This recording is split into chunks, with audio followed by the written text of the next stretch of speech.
Sejak pandemi berakhir, Arab Saudi menggelar ibadah haji tanpa pembatasan jumlah jemaah haji. Ibadah haji sendiri diprediksi akan mulai digelar 26 Juni hingga 1 Juli 2023. Lalu bagaimana kondisi terkini di Mekah, Arab Saudi? Sudah bergabung bersama kami sore hari ini Redaktur Pelaksana Detik Hikmah Erwin Daryanto.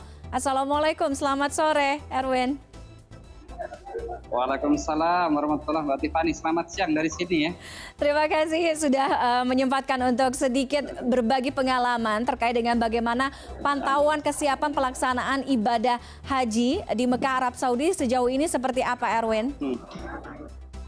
Baik, terima kasih Mbak Tiffany. Jadi memang hari ini Kamis 8 Juni 2023 ini jamaah haji Indonesia sudah mulai membanjiri Arab Saudi karena akan datang hari ini 18 kloter dari Madinah dan 17 kloter dari Jeddah.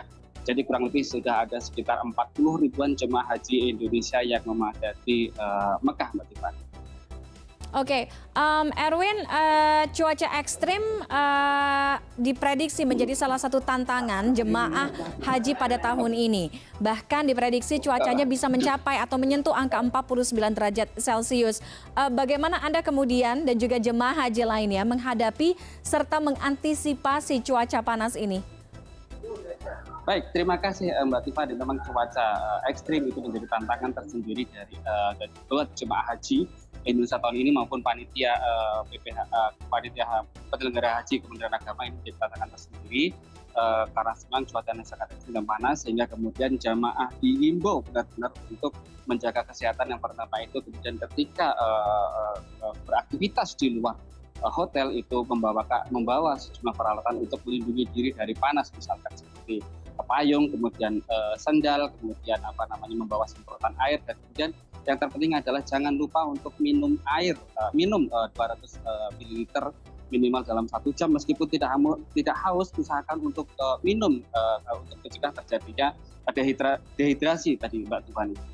Erwin, bagaimana kemudian terkait dengan sarana medis dan juga pelayanan kesehatan yang diberikan oleh petugas kepada jemaah haji sebagai imbas dari cuaca ekstrem ini? Apalagi diprediksi dengan menyentuh angka 49 dan juga masih akan berlangsung pada saat puncak pelaksanaan ibadah di Arafah, Musdalifah, serta Mina nantinya. Baik, Kementerian Agama dalam hal ini kemudian panitia penyelenggara ibadah haji Kementerian Agama itu telah menyiapkan antisipasi terhadap cuaca ekstrim ini, antara lain misalkan di setiap terminal sekitar Masjidil Haram itu ada subsektor yang disediakan oleh Kementerian Agama, di mana di situ tersedia petugas medis, petugas kesehatan, dan petugas yang di lapangan, baik itu petugas kesehatan maupun petugas pelindungan jamaah itu selalu dibekali dengan semprotan air dan payung dan yang siap memberikan bantuan kepada jemaah. Selain itu juga Kementerian Agama menyiapkan klinik kesehatan haji Indonesia yang terdiri dari yang kapasitasnya memiliki 257 tempat tidur, terdiri dari 215 tempat tidur rawat inap, 18 tempat tidur ICU, dan 24 tempat tidur IGD. Dan tidak itu saja, tidak hanya soal kesehatan saja, tetapi juga Kementerian Agama juga memastikan bahwa jamaah haji Indonesia meskipun sedang sakit itu tetap menjalankan ibadahnya, tidak tertinggal dengan menyediakan pendamping ibadah jamaah uzur. Jadi jamaah yang karena kondisi kesehatan dan lain sebagainya itu terpaksa harus menjalankan ibadah di rumah sakit. Begitu, Tiffany.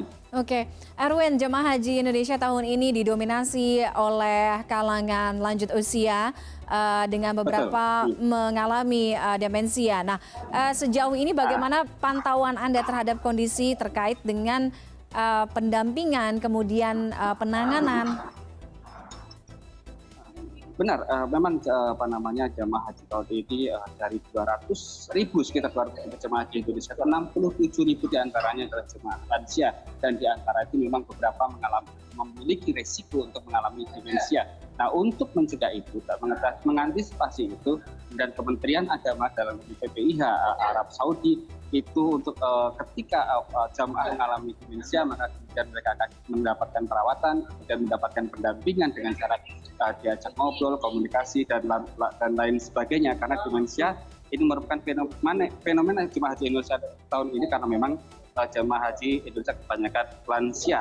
Kemudian kepada jemaah yang lansia diberikan stimulus positif kurang begitu caranya. Misalkan dengan mengajak ngobrol pasien, bersosialisasi dan sebagainya. Oke. Begitu, Tiffany. Baik, terima kasih Erwin Daryanto, redaktur pelaksana Detik Hikmah atas laporan Anda langsung dari Mekah, Arab Saudi. Selamat sore. Wassalamualaikum warahmatullahi wabarakatuh. Waalaikumsalam warahmatullahi wabarakatuh.